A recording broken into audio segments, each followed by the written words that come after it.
Hey, what's up? Welcome back to the CEO Pulse podcast, where you get the real, the raw, and the mind of entrepreneurship. I have a very, very special surprise for you guys. I'm excited to have Cory Lee over with us today. He's an entrepreneur, speaker, trainer, business builder, and a leadership expert. Check this out. This guy, yeah, I kid you not, this guy, besides being an accomplished speaker and a business owner and doing a ton of stuff, he's now an executive director with the John Maxwell team. All right. So that's one of the things that he does.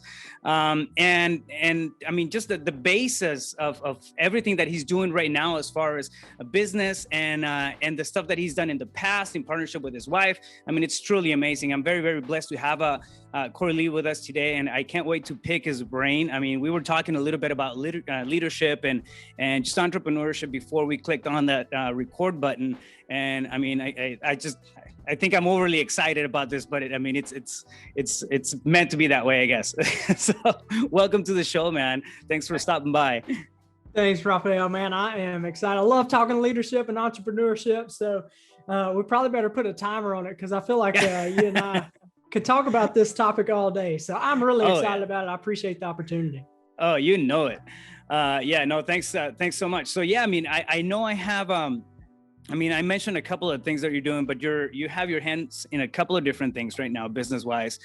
You focus on a somewhat of a holistic approach to kind of staying in the true self in terms of entrepreneurship, right? And that's, you specialize in faith, family, and fitness. I like how, you put everything together into this one context. So tell us about that. Yeah, so kind of my background will help explain some of that. So my background is in the medical field. I'm actually a physical therapist, therapy assistant.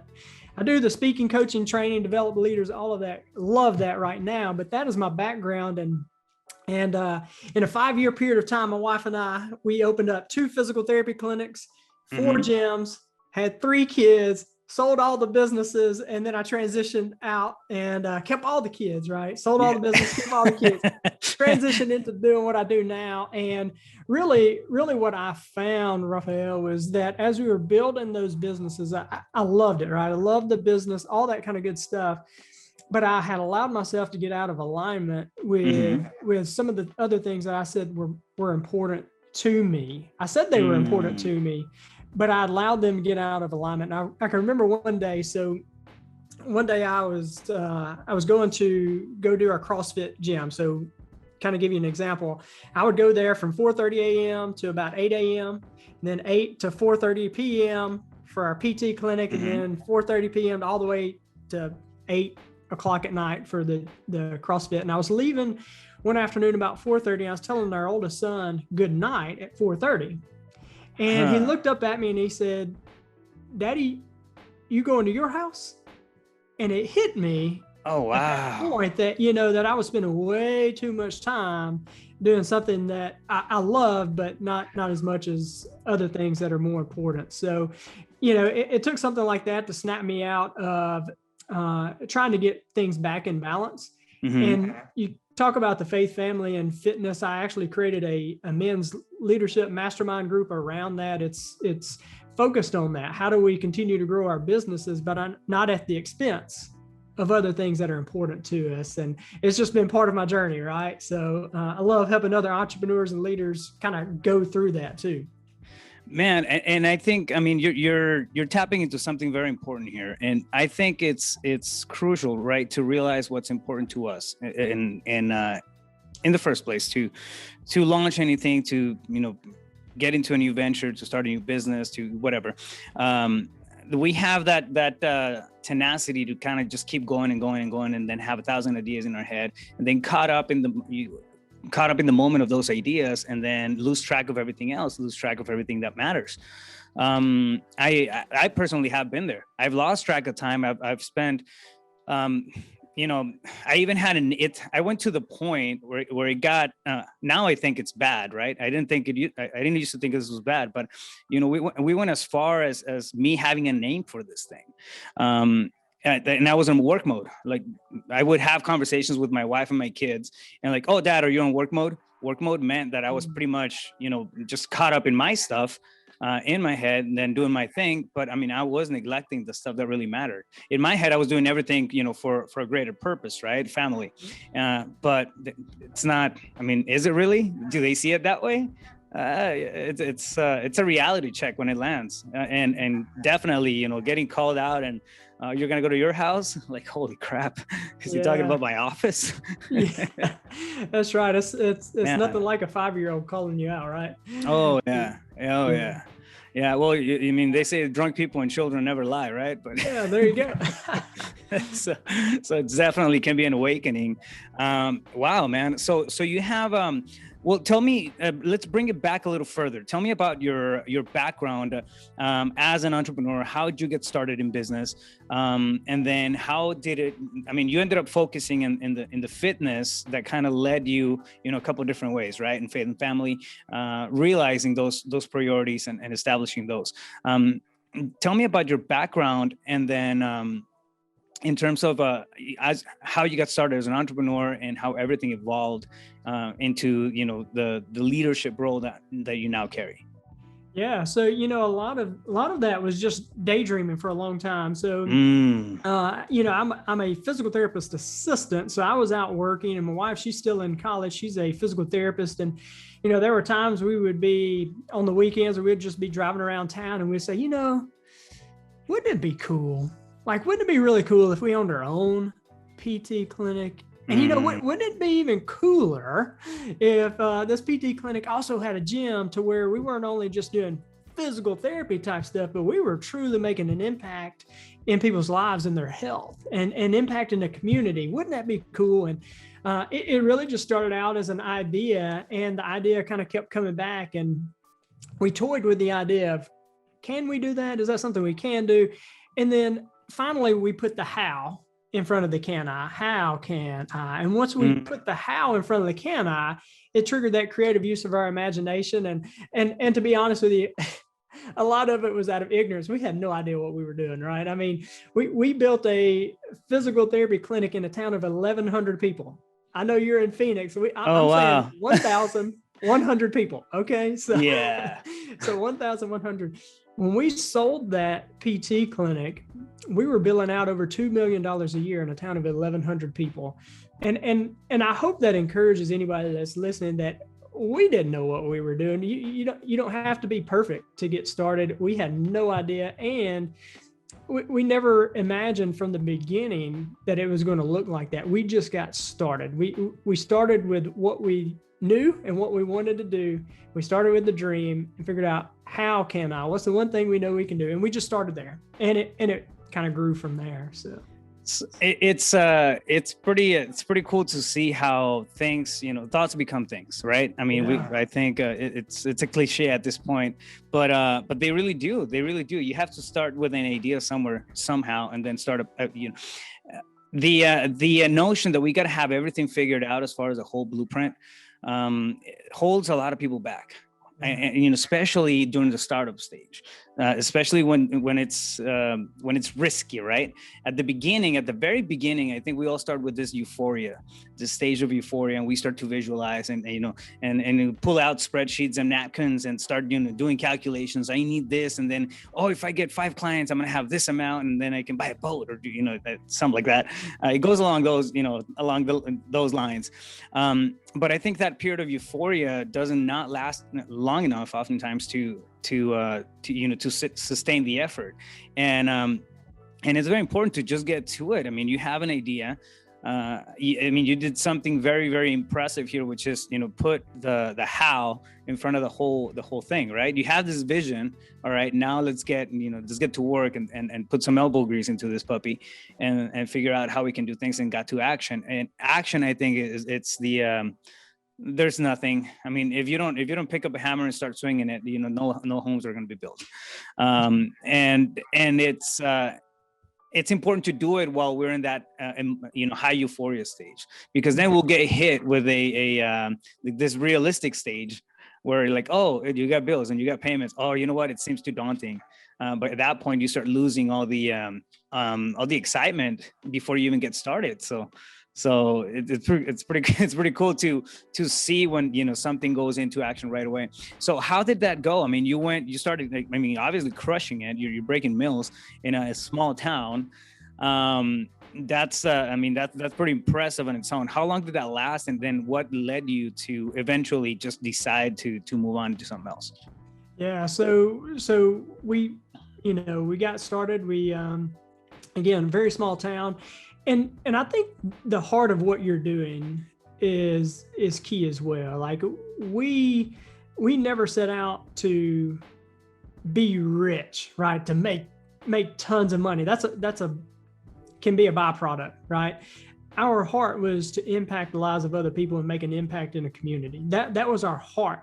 And I think people can feel that, you know, people can smell a phony a mile away, right? But they can also tell when you got their best interest in mind. So what we did is we just really got started. We went around and we really tried to make it be present in the community and add value as much as we could. We started doing the PT stuff. We started doing boot camp classes. We would go up to the high school and just, you know, give kind of 15, 20-minute talks and just adding value. And there was one night we had this boot camp class. We had 41 people one night at a class, and was, you know what, we've got to do something. So that's where we started the gyms at. You know, it just started with a need, and we built it from there. And we added our second location probably 2 or 3 years into that. And to answer your question of what transitioned out was, you know, I am a person of faith, and I could tell that everything was out of alignment. That although I loved it, right? I loved it. I was all into the business stuff. I loved everything about it. It was out of alignment. And, you know, for me, I felt like I was saying, you got to let that go. And I don't know about any of you guys, if you try to negotiate with God, but I tried to negotiate with God, and it's like, I'll put it back. Let it go. And I did. And honestly, you know, it was a tough decision in the moment, but in this moment, best decision I've made. Right. So it was tough because I did love it. But in all reality, it was out of alignment with the family, with, you know, I was helping other people get healthy and fit, but my health and fitness was lacking because I was so focused on helping other people. And fitness is a core value of mine. I love it. Right. And I wasn't getting to do it. So. Yeah. It's hard to give somebody a cup of water if you don't have that water. If we don't have that health, it's hard to, you know, speak health, be health, and then, you know, inspire health. Right. Yeah. So you mentioned something right now. It was out of alignment. I think that's a very strong phrase. And if you don't mind, I'd like to go back to that for a little bit. Elaborate on that. What exactly do you mean by it was out of alignment? And I think I have an idea, but I want to hear from you. Yeah. So alignment with my core values. So of the things I say that are important to me. So it's, you know, you and I were talking before we got started. You said a word that I think is key there: awareness. Many of us say, I know I did for a long time, this is important to me, but sometimes I'm not aware of the things that I'm doing actually aren't in alignment with what I say are important. So for me, I had to become aware of, all right, what is important? Okay, I say that's important. Am I actually living those values out? These are my core values. Okay, are you actually living those out, or is it just something nice that you say? And for me, I was saying it, but wasn't really living it out, right? So that for me was where the out of alignment was. And you know, it's we talk about balance a lot, you know, work-life balance and those kind of things. And I think the key there is harmony. Because you're never going to be 100% balanced. There are seasons of life where if I'm starting a new business, I'm getting going, there's a small season of that life where a lot of my energy and effort is business mode, right? But as long as I'm upfront and I have my family involved and I let them know, hey, this is a short season, right? Where we're all in. But when that season is over with, we're back to family. I can remember hearing Dave Ramsey talk about this at one time when he was really getting his business up and going. He had sat his family down and he said, you know, we're getting this going. It's going to be big. It's going to be great. But I want you to know, Dad's going to be going for a little bit, and Dad's going to be all in for a little bit. But I promise you, on the back end, we're going to go to Disney World or whatever it was, right? There was some kind of promise on the back end, but also once that season was over with, it shifted back to to the focus. So I think being in harmony with where you're wanting to go, and yeah. It's I love it, man. Yeah, harmony, I think it's the right word. I often think of it as a counterbalance. And it's almost like slipping into that place where you just start, going and going and going and going and going. Next thing you know, you think that's normal. You think that's the life, right? Yeah. Like, oh yeah, that like it's the norm. But it's important to have something that just brings you back to harmony, to balance, to center, right? Even if it's, to visit for a little bit, because it's hard to stay put. And I totally get it. I totally understand, when you have that willfulness to keep going and do more, just because you can, it's hard to stay put in one single place. But it's important though, to come back to that space, and then understand that, yeah, it like that's the reality. That's what's real. That's the life, not the the heaviness of trying to perform and do hours after hours after hours, and at the end of the day, we run ourselves thin, right? If that happens, and it's hard to sustain. That's where having a sense of leadership really kicks in. Which is the next thing that I want to talk to you about. So break it down. So we were talking leadership before. I mean, and it takes a lot to put something together out of an idea like you guys did, and then progress into something bigger, having multiple locations, and then have that just spark a different dream. And now, boom, you have a gym. So that takes leadership at a self level, but also at a team level. So talk to us a little bit. What are your 5 top key principles to leadership and how you approach it? Oh yeah, well, man, you hitting up my alley right here. I love talking about that kind of stuff. So a lot of my leadership stuff that I learned, man, I learned on the back end, right? Mm-hmm. A lot of these things that I've learned through evaluating where my mistakes were. So in the PT clinic, I'll tell you, one of my biggest mistakes was I developed a bunch of followers, and please don't get me wrong, that's not a bad thing, right? Mm-hmm. So I didn't develop leaders. There's a difference between developing followers and developing leaders. Mm. And I had developed followers, meaning I was the face, right? Like my presence had to be there. I hadn't empowered other people. I hadn't equipped and empowered other people. There were people there that were working, they were doing their job, and team members, all that good stuff, but I hadn't empowered them to make decisions, to make leadership decisions. And what happened when we transitioned out of our PT clinic, the business tanked just a little bit. And it's because we hadn't developed leaders. We developed followers. Bottlenecks. Yeah. And then what happened when we transitioned out of the gym, I recognized my mistake there. So kind of the journey there, we sold our gyms a little bit later on, maybe a year later.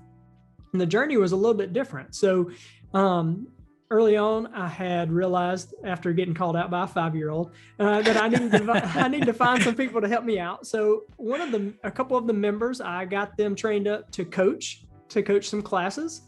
And one of those members really stood out. He showed a lot of leadership potential. So I worked with him, and he became our head coach. So he took over everything. And I really trained him up from there, that he had a lot of business sense, right? He's a smart guy, very talented guy, and he had influence as well.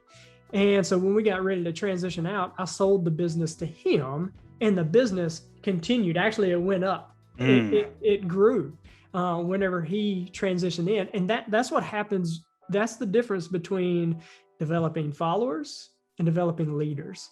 And leaders can take something to another level where you can go on and build another mountain or whatever, right? So right.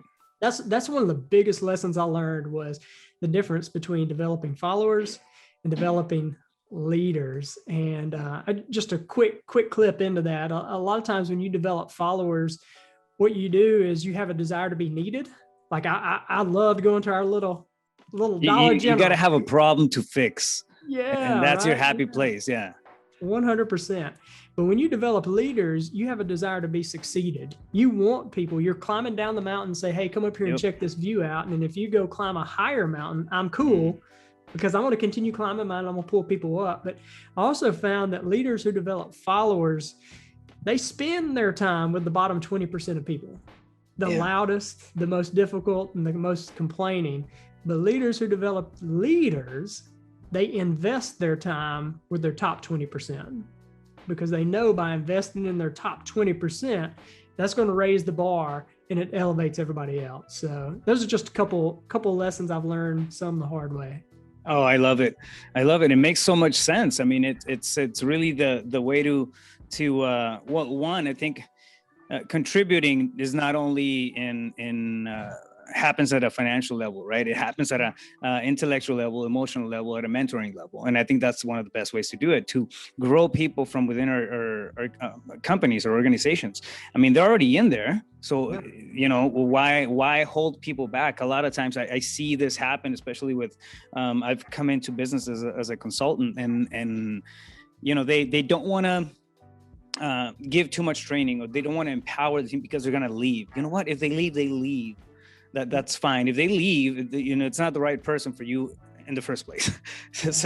So why cap somebody's talent when you can do the exact opposite? I kid you not, I was talking to one of my, I own a real estate investment company, and I was talking to one of the guys on there. We were the nature of that particular job role, it's really transitionary. They're working on some stuff outside the building.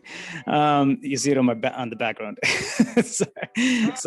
But the nature of that particular job role is it's really, you know, it's one of those places where you come in and then you develop, and you're just naturally wired to succeed at that particular role, which is acquisitions. You're naturally wired to want more, right? So it's not one of those roles where you come in and then, oh, you're going to, you know, stay there forever. Usually the people that come through it, they're eager to learn, they're eager to crush it for that amount of time, and then they'll outgrow that position.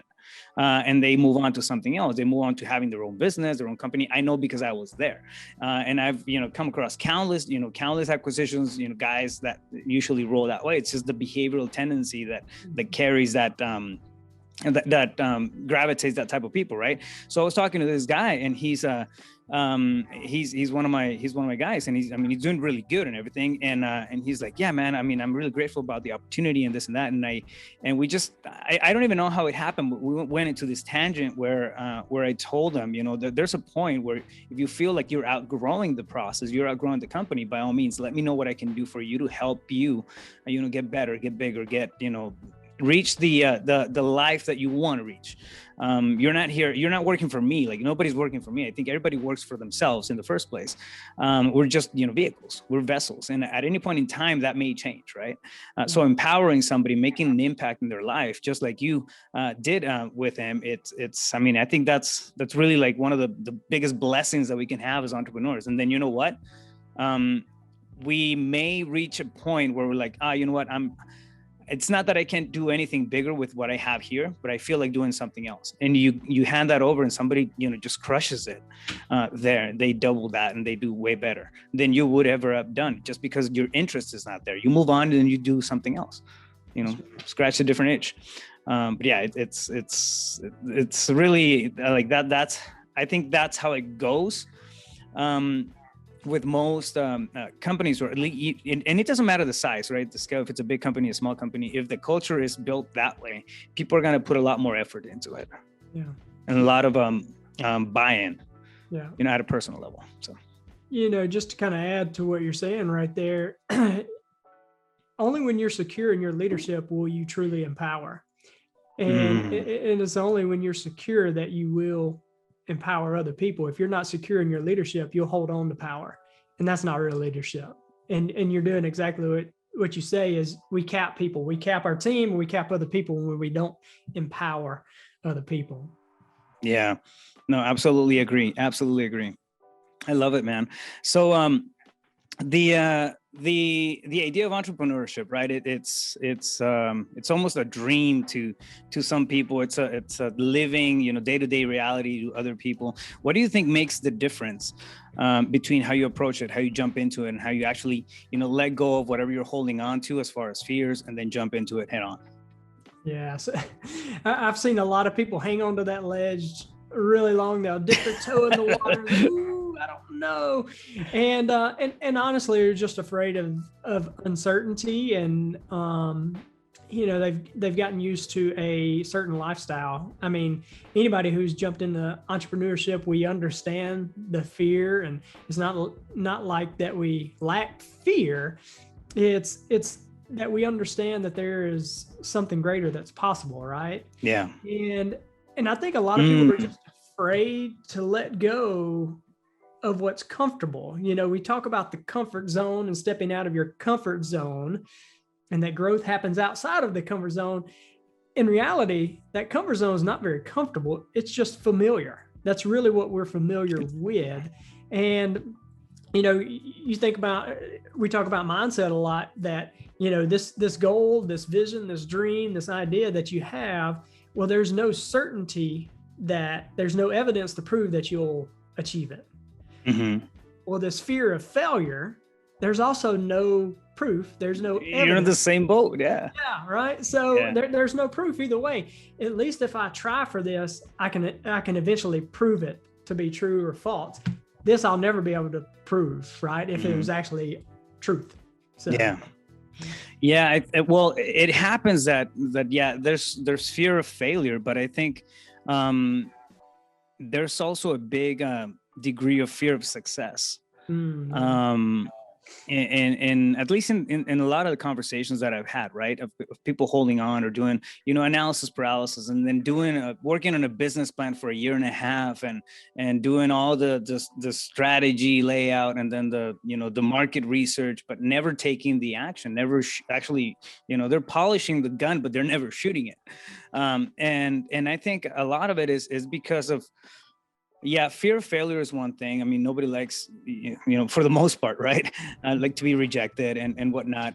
But I think having, when you're talking about the comfort zone, it really puts everything into this one context, right? And anything outside that context, if it's ugly or if it's pretty, it's still going to be foreign. It's still going to be something that's outside of you. Therefore, it's, it's something that's not completely, open to us. And I think that's, if that's success or that's failure, I think it can almost work in the exact same way when it comes to, pushing us to, take action or not do anything at all for a couple of years. So how would you motivate somebody to just, take action? This is what's out there. I mean, my take on it is awareness. Once people start to see the potential future, right? The vision and whatnot, and really buy into it, I think it changes the way that we're wired psychologically and the way that we see things. But what would be your approach to that conversation? Yeah, 100%. Take action. That's the only way you can get something tested to see if it's right or not. And once you test it, you take action. Say it's the wrong action. Well, then you can divert to another action. Right. But by standing there, you never know if it's right or wrong or good or bad or whatever. And the analysis by paralysis, just standing there. Here's the thing is that you're measuring the market. Well, the market's already changed, right? So, so absolutely. Oh my God. Can't be more true than that. Yeah. Absolutely. So change is happening so rapidly. I was doing homework with our oldest son. He's in 4th grade. And I was doing math homework with him, right? And them dudes are learning math in the 4th grade that I can remember learning in high school. And it hit me that, change is happening so rapidly that if you're not growing, if you're not getting out there and going and growing and being intentional about your growth, you're not just standing still, you're getting left behind because everything is changing so rapidly. And there's a place for doing the details and planning, right? I'm not saying that, and that's not what you're saying either. But at some point, you got to shoot the gun, right? You got to get out there and go. Even if it's not completely laid out, it's important to just put it out there, put something out there. And I think most of the learning anyways happens through experience.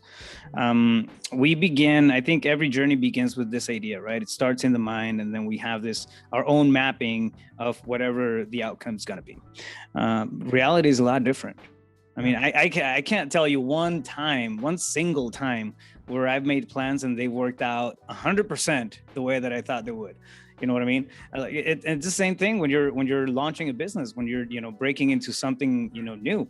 That you may have all the theory in your head, whenever Mike Tyson has this really cool, he said this really cool quote one time, like everybody's got a plan until they get punched in the face. Yeah. And I think that's so true. You get hit with reality starting off, and then things change. You have to adapt. So, 90% of that theoretical work that you have in your head, it's not going to matter anyways. You're going to have to pivot and then do something else. But that's really what it takes. I love it, man. And of course, leadership and creating leaders, having the opportunity to create leaders is really what makes that bigger impact. I think that a lot of us are looking for. We can't trying to make all that impact just as a standalone entity. It's selfish, one. Two, it's impossible. 3, the ripple effects, man, they're so amazing. You empower somebody, you help somebody, you motivate somebody, you give them the tools to do something different and really kind of open up their perspective. And they're gonna go on their own path. The years go by and then something happens, you have a conversation, you have a ripple effect that comes back at you. It's a beautiful thing. And it wouldn't happen if the stuff that you're talking about, which is empowering leaders within, your businesses and your reach, wasn't happening. So big compliments on that. I love it, man. I love it. Yeah. So, 1 question I have, this thing that I love to ask. So everything that we've talked about, I mean, I think it's worth it. It's time in gold. And, so I thank you for that. But if you were talking, if you were walking down the street and you ran into your 17-year-old self, what would you tell that kid? Yeah. So as a 17-year-old, one of the things I lacked for a long time was confidence. So I grew up with a saying, an idiom that was stay humble. Right. And stay humble that's a good phrase if you understand what humility really is. See, I thought humility was thinking other people were better than me and that I was less than. And I've come to realize that, you've probably heard the quote that humility isn't thinking less of yourself, it's thinking of yourself less, right? But I've come to understand that true humility is understanding the gifts, talents, and abilities that you have, that I have. Every single one of us have them. The gifts that you have, to use those gifts. I recognize my gifts, talents, and abilities, and I use those to serve other people. So what I would say to that 17-year-old self is don't hold back those gifts, talents, and abilities. Don't feel like it's arrogance. It's awareness, right? And step out and use those gifts, talents, and abilities. Not for yourself, not for me, but to serve other people and to add value to other people. So that's what I would tell my 17-year-old self. I could tell a whole story right there, but I lacked a lot of confidence and decided to go be a physical therapist assistant because I didn't think I was smart enough to be a real physical therapist. I could have played college baseball, but because I knew in my heart and in my mind, the catcher that team already had was way better than me. And I didn't deserve to be on the same field as that guy. I didn't even show up for my own tryout. Right. And it's all because I lacked the confidence in my own abilities. And I don't want that to sound arrogant, because there's a difference between arrogance and true humility. And there's an arrogance and there's a false humility. Arrogance says, look at me. False humility says, woe is me. And both of them point back to me. But true humility says, I've got gifts, talents, and abilities. I recognize that, and I'm going to serve other people with them. So I love it.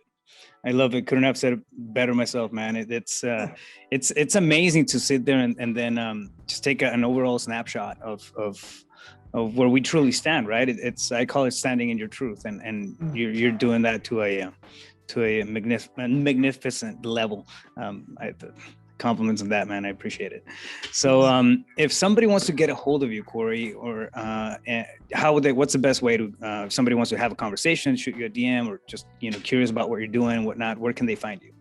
Yeah, man, I would love to add value to anybody that's listening.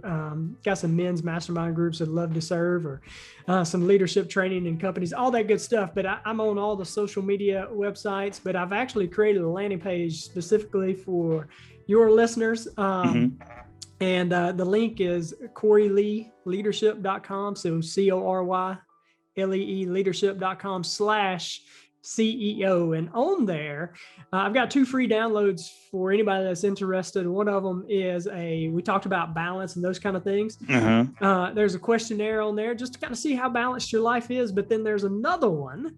And the other one is a spousal survey. So you print this off and you give it to your spouse and let her or him fill that out. And the whole point there is to facilitate good communication. And, oh, wow. It's really awesome. I was actually kind of scared to give it to my wife, honestly, but it was great, man. We definitely out of the comfort zone. I'll tell you that much. Yeah, come on now. But it was good. It was good. And it really great to get on the same page. And that's the whole point there. It's not to cause a fight or by any means like that, but it's to get everybody on the same page and to facilitate good communication between your spouse and yourself. So, yeah. Awesome, man. I love it. Can you repeat that link again one more time? Yeah. We're going to put it in the show notes as well. Yeah, 100%. It's CoryLeeLeadership.com/CEO. So Cory, CoryLee leadership.com/CEO. Perfect. Well, thank you so much, man. I once again, I appreciate your time. It's been a blast. I love everything that you're doing, and you just have a great energy, man. You have this great vibe to you. Conversation is super easy, and I'd love to do it again sometime if you're game for it. So yeah. Oh man, I feel like we've got about at least 10 more episodes. Oh, easy, easy. I mean, there was a couple of threads on there that I wanted to pull on. It was like it's got to be a couple hours long. yeah, man. I'd love to. Yeah, I appreciate the opportunity.